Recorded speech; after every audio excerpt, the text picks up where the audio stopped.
Welcome to Shareholder Primacy from Free Float Media, a podcast about activist investing, securities law, and all the ways the financial and legal worlds intersect and collide in real life. Ann and I are here for you. Ann is a law professor. Ann Lipton is a law professor at the University of Colorado who teaches and researches securities and business law. She holds up the legal end of the podcast. And that's Mike Levin, an activist investor who lives and works in Chicago. He covers the financial side of our podcast. So our podcast is about activist investing, securities law, and Elon Musk. Apparently. We should just retitle it. Because we're going to spend this podcast talking about his latest adventure. It's out, the S1 for SpaceX. It's available. I don't know how much you've actually read the whole thing. I've skimmed and then read the parts that are in words and not in numbers. Right. I've read parts of it. And I've probably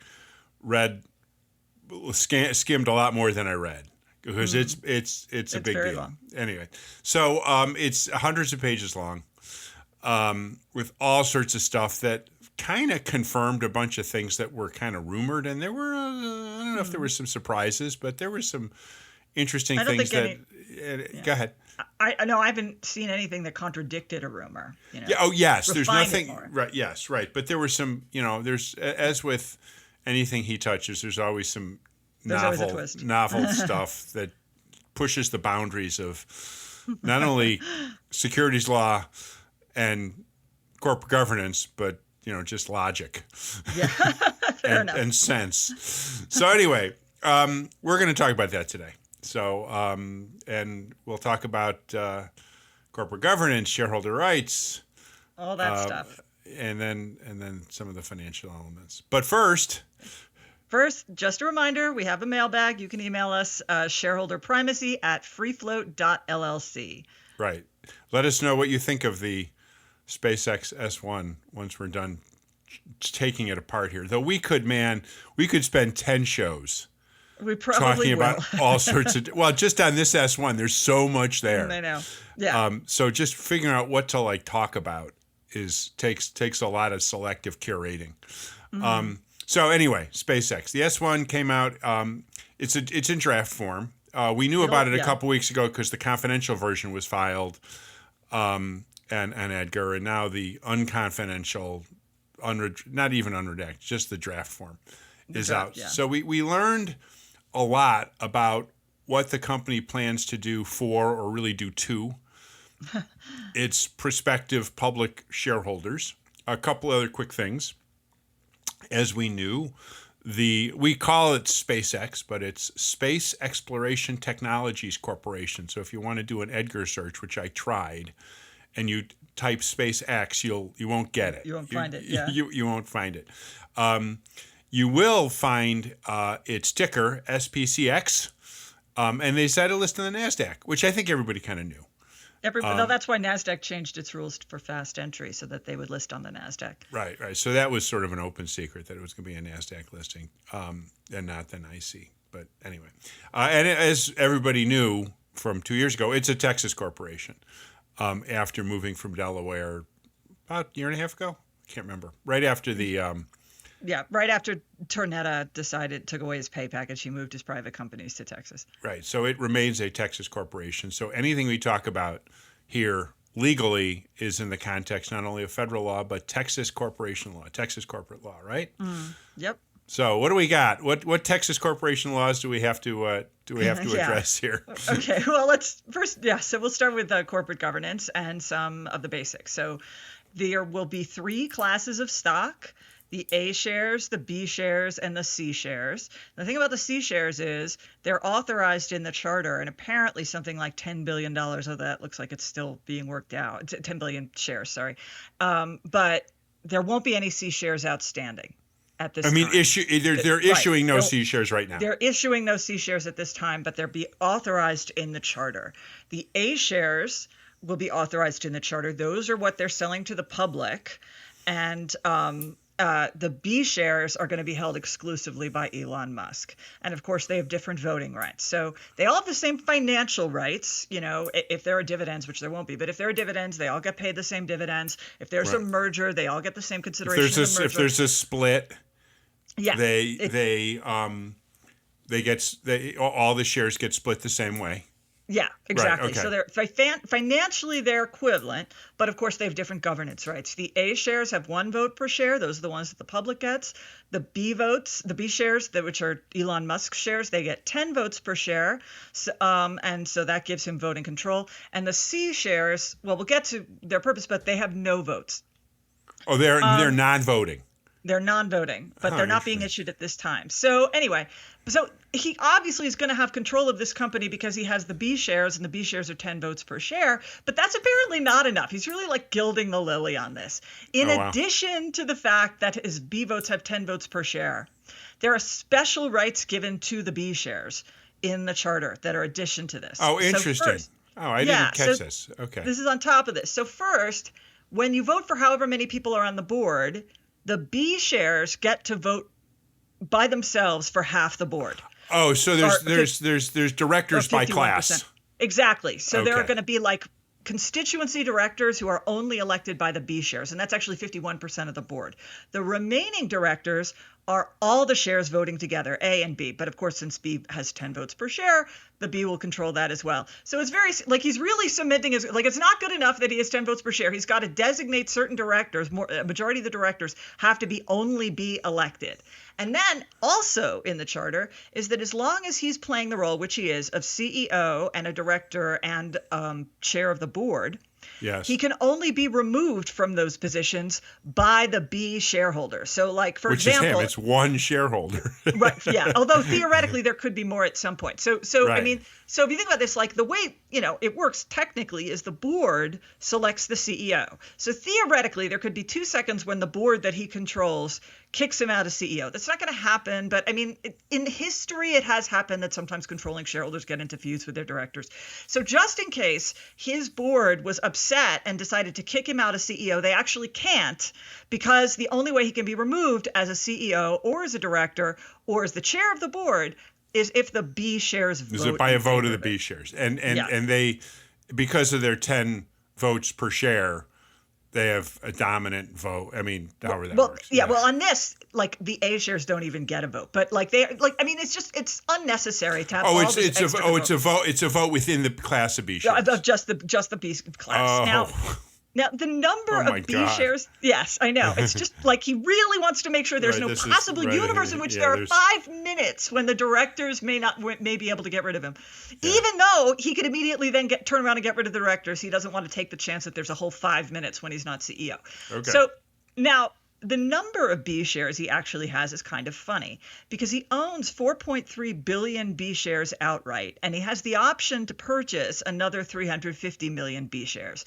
But apparently that's not enough because there are these moonshot pay packages. We've all heard about them, where he gets more B shares if he meets the milestones. And what are the milestones? Well, it's complicated. He has to reach certain market capitalization. He'll hit operational. And there's operational. And operational. The market cap, he'll hit those right away because it's like 400 billion is the first tranche. He'll hit that right away. But he has to also hit operational milestones. And what are the operational milestones? A human colony of at least 1 million people on Mars. Well, no, wait a second. There's other operational milestones. There's a different one. There's a separate package. There's a separate package with a different set. But this package, the operational milestone, is a human colony of at least 1 million people. One single part of the interesting. Okay. And then he gets more B shares with each market capitalization. So let us say, I have my doubts about whether there will be a human colony on Mars with at least 1 million people, but we can say that there won't be one soon. He will not hit these soon, even though he hasn't. And with them, he gets up to I think it's like another $1 billion shares if he hits those milestones. But here's the thing. The board actually gave him those shares already. They awarded those shares to him already. They've been issued, and he can vote them now. He can't sell them because they're restricted until the 1 million human colony is established on Mars, but he can vote them. There's also a separate pay package where he has to achieve market capitalization milestones, and those start at $1 trillion and go up to $6 trillion. And coupled with an operational requirement that SpaceX create non-Earth-based data centers capable of delivering in orbit. 100 terawatts of compute power per year. But those shares, another 300 million B shares, have also been issued, and he can vote them. And both of these, even though he can't sell them and he can't pledge them for loans, he can pledge them for loans if the board approves. The board that is, of course, the people he put there. His people, right? Yeah. So both of everything's like he doesn't get paid until he puts 1 million people on Mars. Well, right. Technically, yes, but he gets the voting power right now. Right. So he's all right. Go ahead. Yeah, and and then there's the C shares, which I was going to turn to. Right. Yeah. Well, okay. Let me make sure. So the A's are what you and I could go buy, though we'll talk about that a little later about whether that's a good idea. That's a good idea. The B's are pretty much him alone. I don't think there's any other shareholders that have B shares at this. I don't think there are at this time. There weren't any listed on the preliminary. But he can't. What he can't do is, like, if he tries to sell his B shares, they become A shares. Right. So there's no way to sell them, except he can pass them on to his family.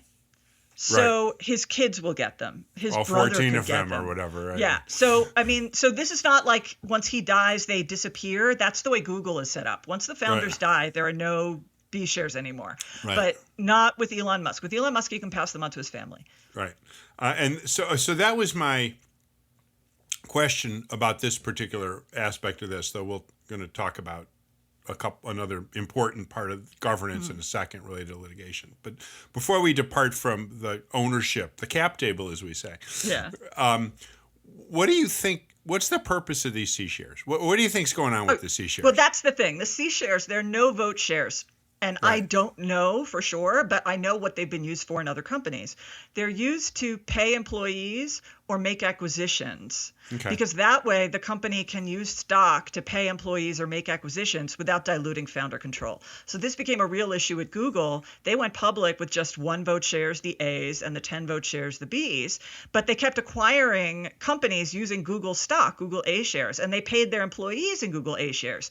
And every time more A shares issued, that diluted the founder control just a little bit. So over time, it was looking like there could be a point where they no longer had majority control. And they created a class of no-vote C shares to deal with that. So my guess, though I don't know, is that the reason the C shares are there in the charter is so that at some future point, SpaceX, if it wants to make stock acquisitions or pay employees in shares, it can issue C shares. It's not doing that right away. It's going to acquire Cursor. Don't be so sure. Well, it's acquiring. It could use the C shares to acquire Tesla.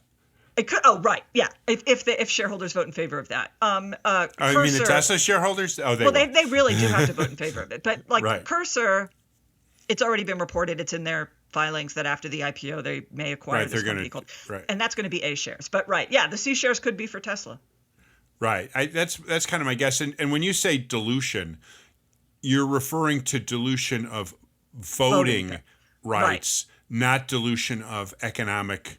Right. No, value. The C shares have the same economic rights as all the other shares. Right. Yeah. The C shares are just, it's equivalent to A's and B's in terms of dividend. But if there were dividends, whatever claim to profits, whatever profits exist, the C shares are equally in the A's with the A's and the B's. All right. Cool.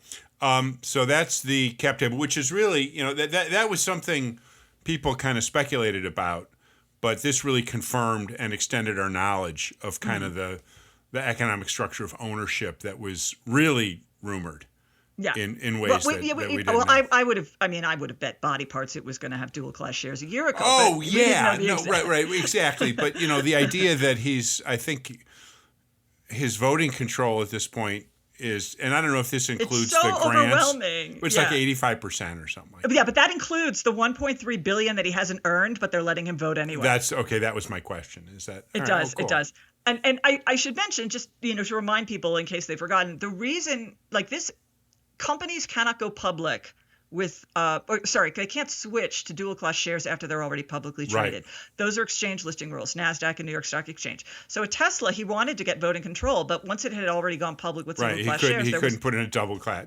Right. So SpaceX, there was no question he was going to make that mistake. Of course. So, all right. So that's the cap table. We'll actually return to that in a little while when we talk about some of the broader investment implications of this. But anyway. Yeah.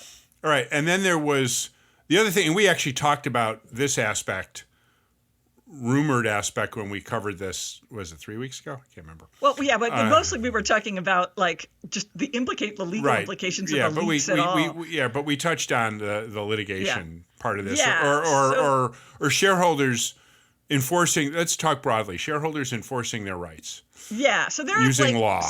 using litigation. There are, so let's just say that in general, there are three kinds of claims shareholders bring. There actually could be more, but most of the time we're talking about three kinds of claims, so I want to distinguish between them. The first would be fiduciary duty litigation. That's state law, so it's Texas law, and those are usually a claim that the board had some kind of conflict of interest. Like in Delaware, a board beholden to Musk gave him a $56 billion pay package. So that's one kind of litigation. Another kind of litigation is federal law, Section 10B, and that's general fraud. That's for intentional or at least recklessly false statements. You have to show intent. So misleading, basically lying. Lying to shareholders intentionally or recklessly to boost the stock price. About your financials, about your business plans, about whatever. Okay. Exactly. And then the third kind is federal Section 11 litigation.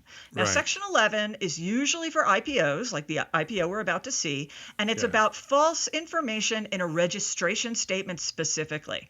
But one major difference between Section 11 and Section 10B is 10B, as I just said, you need to show intent. It's fraud. You have to show they intended to defraud you. Section 11, you actually don't need to show intent. If they have false information in the registration statement and it results in investor losses, you can sue. So those are so 10B and 11 sort of are similar behaviors, but a different kind of premise. Yeah, a different kind of premise. Exactly. Section 11, it's got to be in the registration statement, but you don't have to show intent. Section 10B, it can be in any document at all, but you do have to show intent. Got it. So okay. Those are the three main types of litigation. Not the only ones. I mean, like, for example, every state prohibits fraud just under state law. But most of the time, you don't see shareholders sue under state law fraud claims because they're not really designed public companies, right? Exactly. Yeah, they're weird for public companies. So are shareholders going to be able to sue under fiduciary duty litigation for conflicts, Section 10B for fraud, or Section 11 for false statements in the registration statement?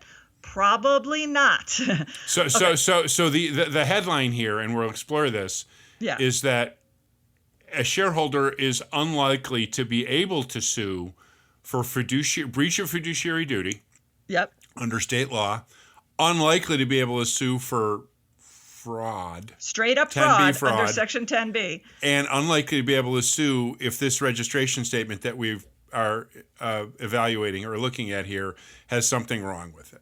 Exactly. Probably all those avenues are pretty foreclosed. So first of all, SpaceX is taking advantage of a provision of Texas law, which we've mentioned. Actually, no. There's a provision of Texas law, which, to be fair, is Delaware has the same thing, where the directors, like Elon Musk, are allowed to take corporate opportunities as long as they put that in their charter or their bylaws. So and it was in there. That I read. That I saw. Yeah, exactly. So they put that in their charter. We can take corporate opportunities. So let's say Elon Musk encounters a new business opportunity that would be good for SpaceX. Elon Musk is allowed to say, no, I'm going to develop it privately so I get the full benefit, much like he did at Tesla with AI. And so this is a duty of loyalty problem. This is a loyalty problem. And shareholders sued at Tesla over that because they hadn't put that advance opportunity waiver in their corporate documents, and he took this AI opportunity, and the shareholders sued over that, and I think they would have won, but we talked about this before. It got dismissed because Tesla moved to Texas. Right. So, but now he's putting it in the charter that he can take corporate opportunities. So that's a specific flavor of the fiduciary, the state-level fiduciary duty claim. Yeah. Right.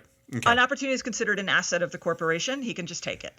Then, and we've talked about this, is that Texas has a lot of general limits on shareholder litigation, the main one being SpaceX will take advantage of a Texas law that lets it block any derivative action unless the shareholder holds 3% of the stock.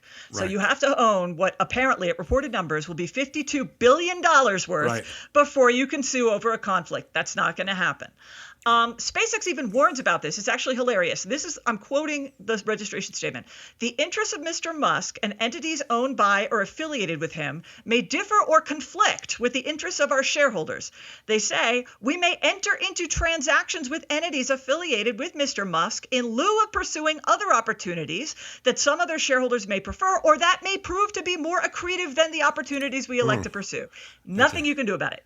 Then there's federal law. So that's Okay. yeah, So state law- we've talked about two limits on the ability to sue. First, for this huge potential Yeah. conflict, given that Elon Musk has a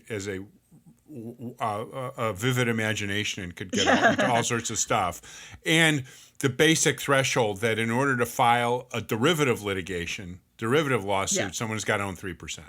Exactly. Okay, and those are written into the charter, written into the they're written into- bylaws. Yeah. Texas allows it, so the likelihood of there being any kind of litigation along these lines is next to none. Exactly. Okay, go ahead. And then we get to federal law. Right. We start with Section 11 claims, false statements in a registration statement. Now, part of that has to do with Section 11. If there are false statements in a registration statement, the only way you can sue is if you show your shares were registered. You can't just say there was a registration statement, it was false. You have to show that your shares, the one that you obtained, were registered. Why does that matter? SpaceX already has a lot of shares outstanding that were not registered. They issued shares to the early investors. They issued shares to employees because the securities laws allow you to do that. You don't have to. You only have to file a registration statement if you're when you're going public. That's the whole point of the That's IPO, the whole point. right? We're registering the shares. So they've been selling they've been selling shares to the early investors. They've been selling shares to the employees.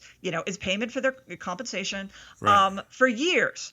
And once those earlier issued shares mix in with the shares that are available for public trading, the registered shares, there's no way, if you just buy shares of SpaceX, you have no way of knowing whether your shares were the registered ones or shares are fungible. You don't exactly. We don't keep track of them that way, which basically means that you have no Section 11 claim. Once those early issue shares mix in with the registered shares, nobody who buys after that point can bring a Section 11 claim. Because you'll be unable to prove that the shares that you bought from in the open market from you don't know who the seller was. Exactly. You'll be unable to prove that these in fact were registered. That's exactly it. Wow. And as far as I can tell, the SpaceX documents are a little tough to parse on this.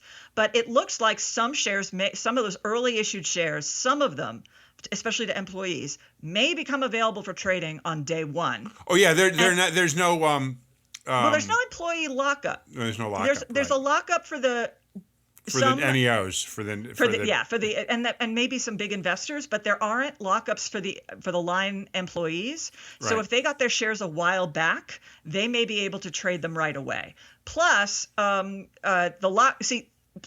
exactly, there's a lockup. A lot of the insiders are not going to be able to trade right away. So at that point, their shares aren't mixing in. But some of those shares are going to be released from lockup right after the first earnings statement comes out. Right. It's not the 6-month lockup that we're accustomed to. In an IPO. So some of those shares and their earnings statement covers through, this is an IPO that's going to start at some point in June, and the earnings statement is going to be after June 30th. So it's really, I think, only a couple of weeks of trading before the lockup is partially released. So between that and the fact that some early shares held by employees may become available for public trading right away, nobody's going to be able to bring a Section 11 claim because they won't be able to show that their shares were the registered shares. Wow. All right. But there's more. Go ahead. There's a provision on Section 11. More on Section 11. Section 11. That's not enough. As I said, everything is dual protections to make sure there's no possible way anyone can sue. Yeah. There's a provision in the SpaceX documents that says if you bring these Section 11 claims, you have to bring them in the Texas Business Court, which is not the problem. And then it says that you have to bring them individually, not as a class. This is federal law. Yeah. Section 11 claims can be brought in state or federal court. Okay, fine. So they're saying, well, you have to bring it in state court. That part is not particularly controversial. It's the part where they say that you have to bring them individually, not as a class, which means small shareholders who only have small losses are not going to be able to bring claims if that's enforceable. It's not clear that it is, but it may very well be. So that's the Section 11 claim. All right. So any kind of misrepresentation or inaccuracies or problems with this registration document, and there's all sorts of other documents that people are going to have as part of this issuance, are pretty much precluded. Pretty much under Section 11 if they're Right. without intent. If you buy on the open market, you're just not going to have a claim. But Right. then we're left with the Section 10B claims for Right. fraud. For That's where you have to show intent. intentional, willful, whatever fraud. All right, go ahead. Exactly. Well, first, SpaceX says you have to bring those in the Texas Business Court too, but that's impossible. 10B claims can't be brought in the Texas Business Court. Oh. The state courts can, for reasons that only are known to the 1934 and 1933 Congress, you can bring Section 11 claims in state court, but you can't bring Section 10B claims in state court. But SpaceX says you have to try anyway. And then you have to wait for the Texas Business Court to say, this, we can't do this. You don't have jurisdiction. Exactly. After that, you have to go to arbitration on an individual basis. No class actions, individualized arbitration. Now, we had a whole show about securities arbitration. Right, before, yes, right. But just really quickly, for a long time, the SEC's view was that if you required arbitration, that was so unfair to plaintiffs that it amounted to a waiver of their right to sue. And the SEC made it very clear that it would challenge those provisions, so no one even bothered trying it. This SEC decided, you know what? Actually, we're completely fine with arbitration. In fact, we encourage it. But still, no companies had, except for one, the crazy oil and gas one, no companies actually tried to put arbitration provisions in their charters and bylaws. Until now. No, but it's interesting why they didn't. Yeah. Because it wasn't clear they'd fare any better in arbitration. Because first of all, one purpose of arbitration is to do exactly what SpaceX is doing, which is require individual arbitration, one person at a time. Right. If it's a consumer arbitration, that's a big deal for companies. Because like if you lost $30 on like your AT&T bill, you're not going to bring an individual arbitration over that. Right. But with investments, even if most retail investors don't have enough losses to justify, there are always going to be many large institutions who might. Or large individual holders who just own a few $1 million worth of shares. And if they have losses big enough, they're going to bring them. And if they have to bring them individually in arbitration, what companies were facing was discovery with mass claims and a deposition and then another deposition and then another deposition as each individual investor went through. And they were kind of afraid of that. And the other issue that they didn't like is that right now in federal court, there are a lot of protections for companies if you sue in federal court. Right. Basically, it's very hard to bring a securities fraud action these days, and a lot of them get dismissed right off the bat. And they were afraid that if they went to arbitration, those protective standards would go away. So they'd actually be facing more liability than they would be facing in federal court. Right. So corporate boards seem to be leaning against arbitration because they like the idea of federal court where they have all these protections and where they can get rid of all the really claims kind of procedural big... protections. Exactly. Yeah, like pleading standards. The complaint has to be really detailed and so forth. But SpaceX, I think, may have come up with a hack to get around these drawbacks, to force arbitration that will actually avoid these problems. They selected the expedited arbitration rules of the International Chamber of Commerce. Those rules allow for arbitration with a very limited record, essentially almost no discovery. So they don't have to worry about having discovery after discovery after discovery. Plus, SpaceX says in their bylaws, if more than 3 investors bring arbitration claims, only the first one gets arbitrated and the others have to be stayed. That way they can avoid having to deal with claim after claim after claim after claim. Okay. And then, SpaceX says, the arbitrators have to use the protective federal standards for evaluating claims. So they won't have to give up the advantages they have. So it's like the choice of, I was going to say choice of law, but the choice of procedure. The choice of procedure, exactly. Is that the arbitrator has to use is the federal one for 10B. Protected.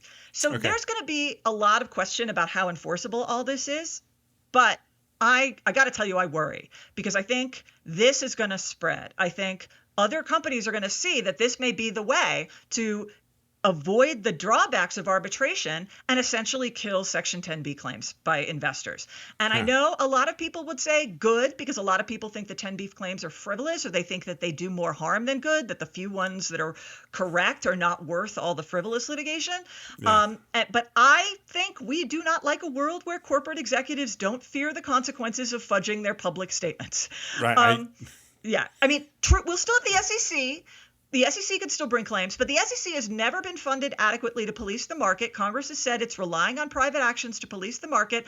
And we've said before, the SEC right now does not seem very enthusiastic about securities enforcement. At least this SEC is not. No. This SEC, we had a whole show when we talked about SpaceX before, where we talked about how they were like ignoring fairly easy red flags of illegal activity from SpaceX right off the bat. So I know there are lots of corporate executives who think this is a fantastic new world, but it's one that worries me. Right. And I would I would want to think hard. Well, we'll talk about that in a minute. Yeah, we'll talk about what investors should be thinking. What kind of investment this represents based on everything we've talked about. All right. Yeah. Okay. All right. So why don't we'll take a look at that in a minute here at Shareholder Primacy. Shareholder Primacy is brought to you by FreeFlowAnalytics.com, the only free database of corporate directors, their influence, and their performance. If you own a stock or retirement plan, go to FreeFlowAnalytics.com and look up which of your elected directors are performing well and which aren't. Use your vote in the alternative democracy and get your data at FreeFlowAnalytics.com. Now, back to the show. Welcome back to Shareholder Primacy. I'm Ann Lipton here with Mike Levin. And we are talking about what investors should be thinking, Mike, right. when they're looking at this registration statement. We'll sort of like do this sort of activist angle, okay, I suppose. Because as an activist investment, this one is a low priority. I will tell you that for reasons we've talked about in terms of control. But there's other interesting nuggets here that we can sort of delve into for a little bit. And again, this company, this IPO, this registration statement contains multitudes. Okay, there's like so much we could kind of talk about. So we're going to just kind of not necessarily cherry pick, but go at a few more of the high profile, more interesting kind of facts about this that would be relevant to an activist investor to investor. Now, again, it's 227 pages total, which is long. Yes, and there are exhibits and attachments. And there's another 100 pages. I don't know if 100 pages of exhibits. There's 38 pages of risk factors. You may read that. I never read risk factors. I probably should. That's my favorite part. I probably should. I skim the risk factors. There's sometimes some governance ones that sort of confirm what I know. 38 pages of risk factors. I mean, more than 10% of the document. They warn about Grok making children's sexual material. Exactly. And there's all sorts of, which is a little unique here. There's probably dozens of pages of like pretty pictures of rockets.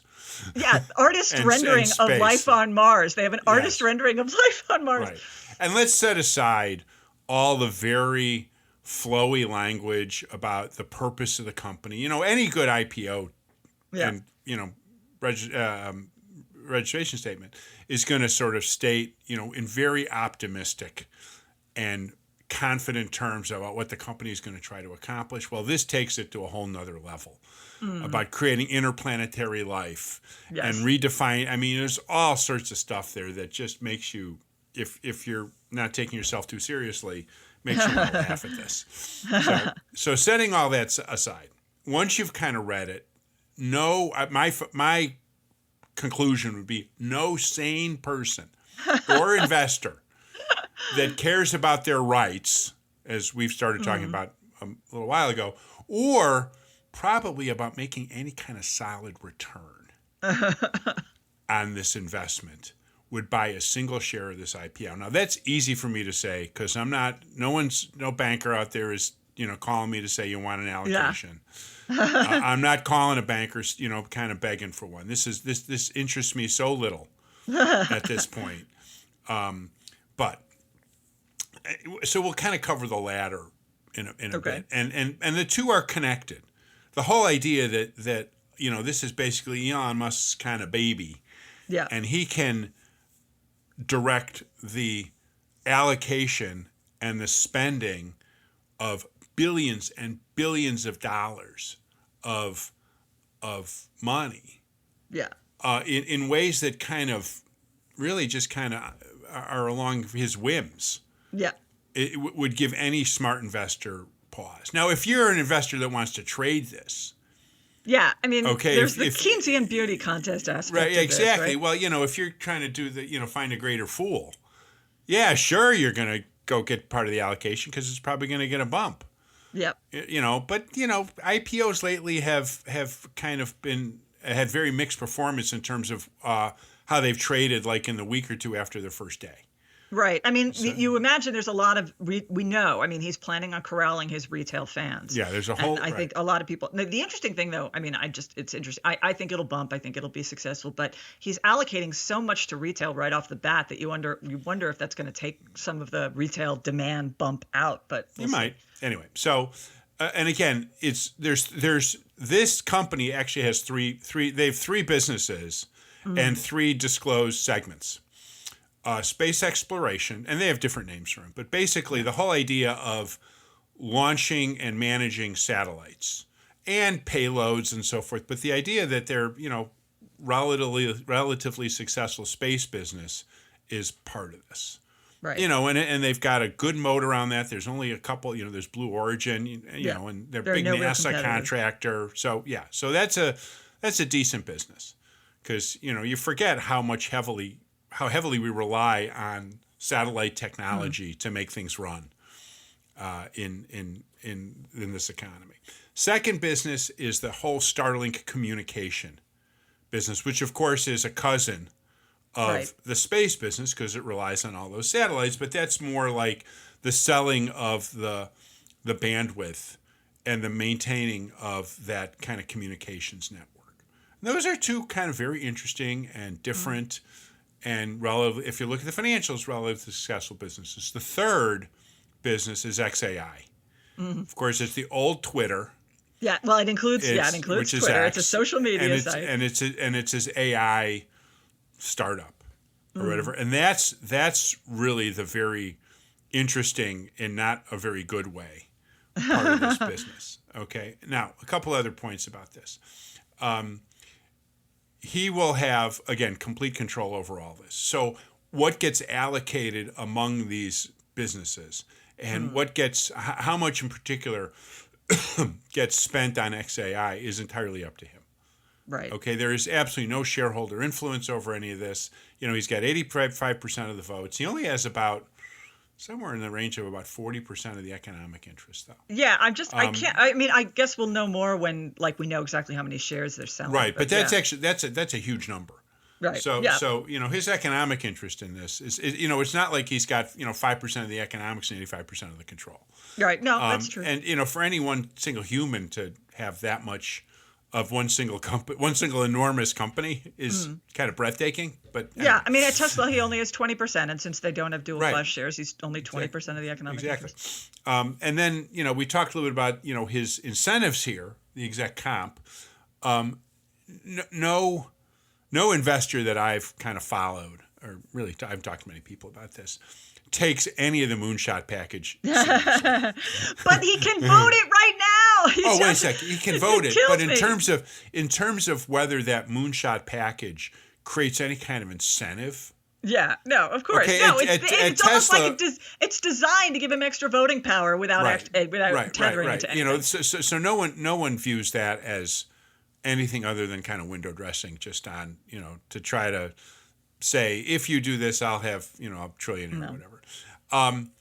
Unlike at Tesla, where we can debate and discuss, and we have the legality and so forth, it's pretty clear that the moonshot package at Tesla did create an incentive. Oh, certainly that for was him, the 2018. for him to create just a shitload of value.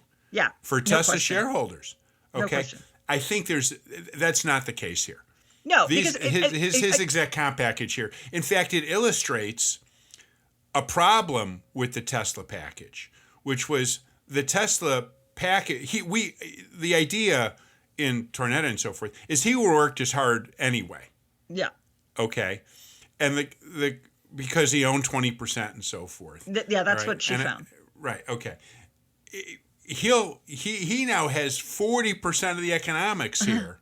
Okay, this moonshot package is completely unnecessary. But it is. It's in this it's a way of handing him additional votes. Oh, yes, in terms of control, but in terms of incentives, in terms of creating incentive to make the space launches go better, to grow Starlink to control all of voice communication in the world. I don't know.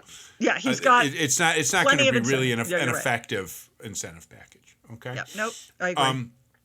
There's a couple of other interesting aspects of this kind of financially. The valuation is, and again, we need to wait for the final thing to come out, but it's roughly $1.75 trillion.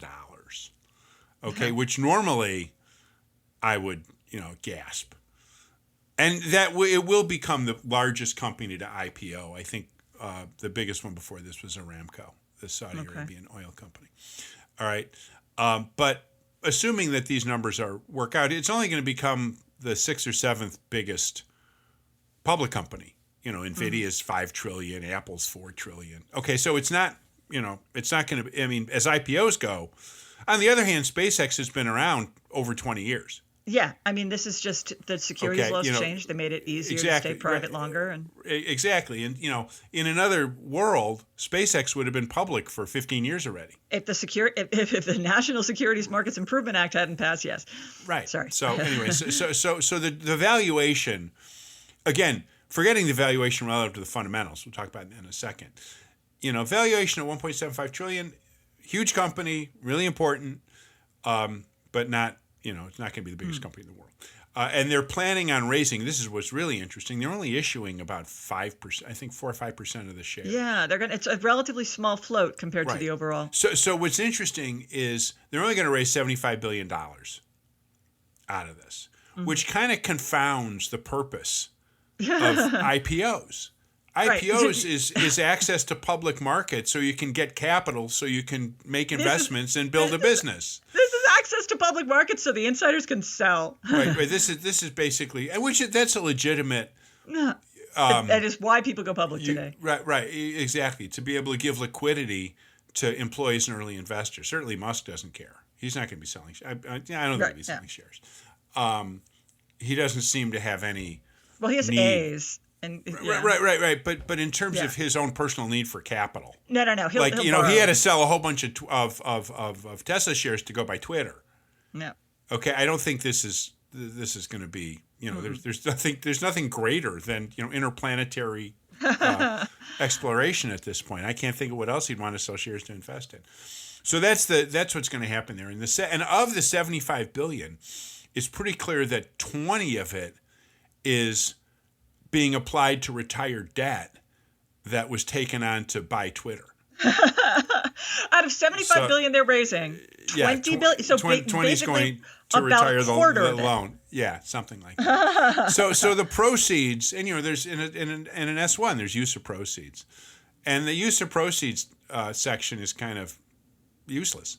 It's not because the proceeds here relative to their business. The hundreds of billions of dollars that they're investing every year, particularly in XAI, which we'll talk about in a minute. Yeah. This IPO is basically just to create a liquid market, and again, I'm convinced it's because he wants to fold Tesla into this and have a single public vehicle very possibly for him to do his stuff.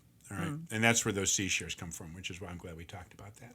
So, in terms of the economics of three businesses. We don't need to go into a lot of detail about what's going on. Starlink makes a lot of money.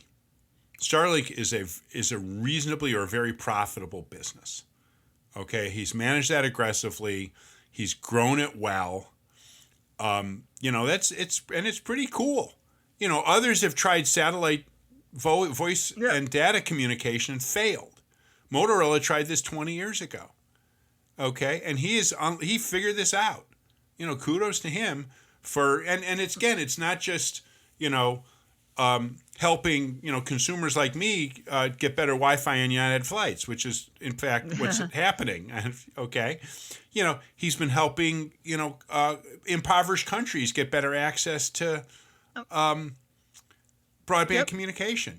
Great. Okay, the space business is kind of break-even-ish. Maybe it makes a little bit of money. Again, the kind of part of the issue is Starlink's kind of piggybacked on this, which is why it's able to make so much money.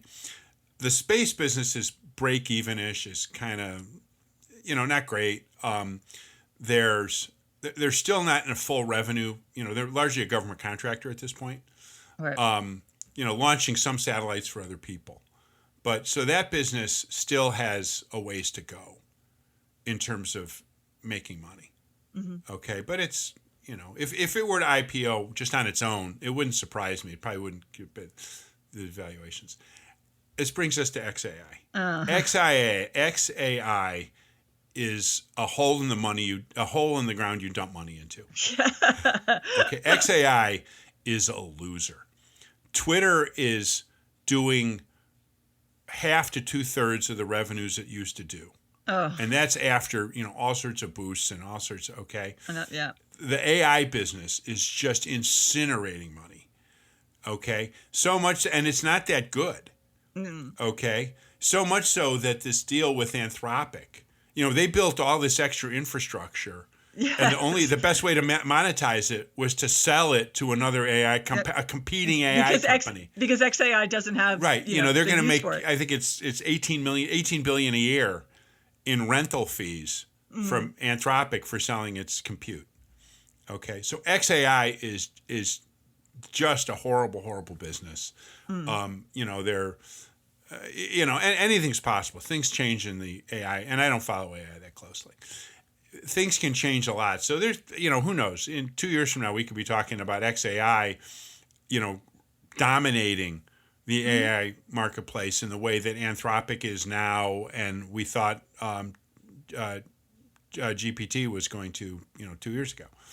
But for now, it's a loser. And what's so interesting is you look at the context for where these businesses are going to go, because he put in the S1 this TAM.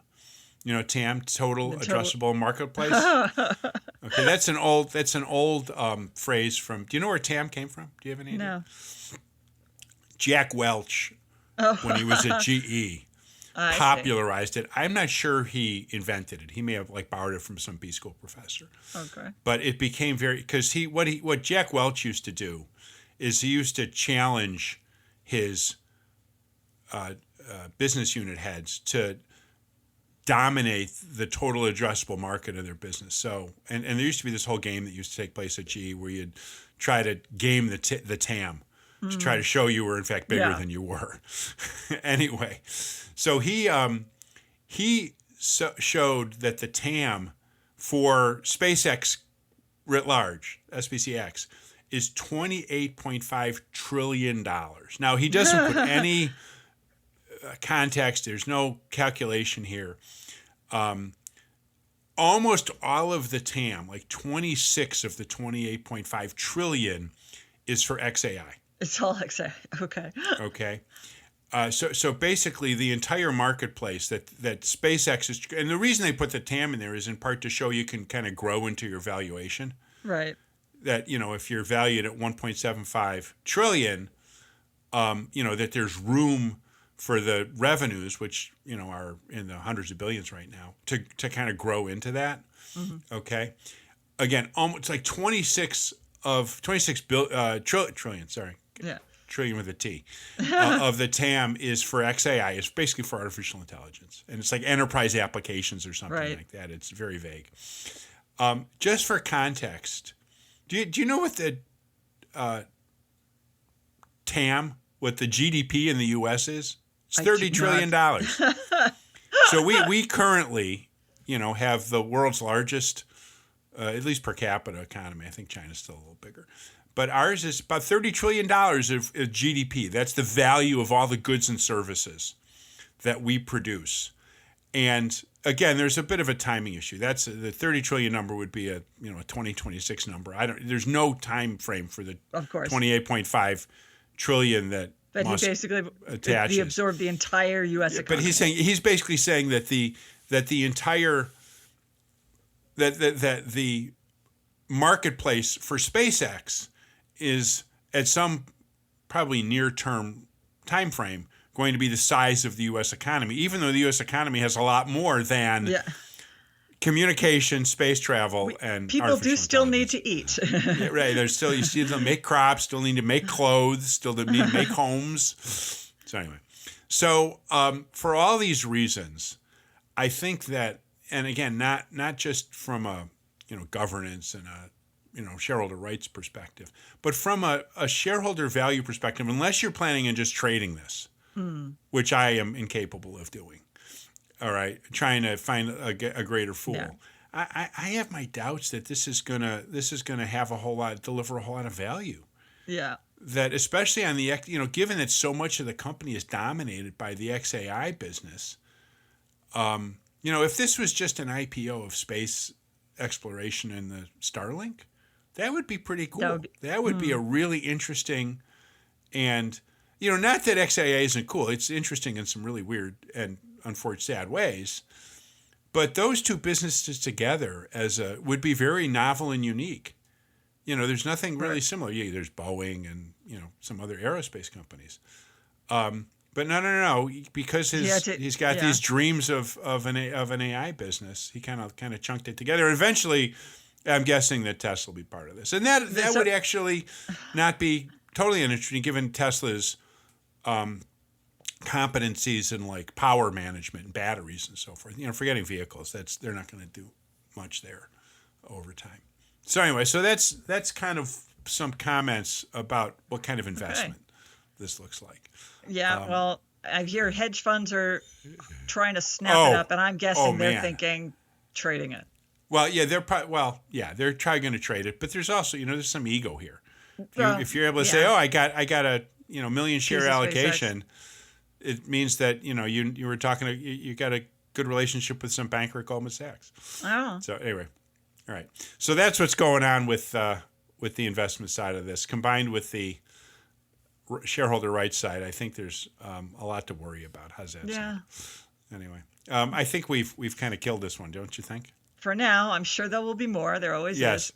Well, maybe if when the final version of the S1 comes out, or maybe after it launches, we can kind of cover it for a little bit and sort of see what it looks like. All right. Okay. Anyway, this is Shareholder Primacy, hosted by Ann Lipton and me, Mike Levin. I'm an independent activist investor and advisor to investors about their activist situations. Ann is professor of law and the Lawrence W. Demuth Chair of Business Law at the University of Colorado Law School. You can find me, Mike, at theactivistinvestor.com. And you can find Ann at law.colorado.edu. Our podcast is produced and distributed by Free Flow Media. Thanks for listening. We'll talk again soon.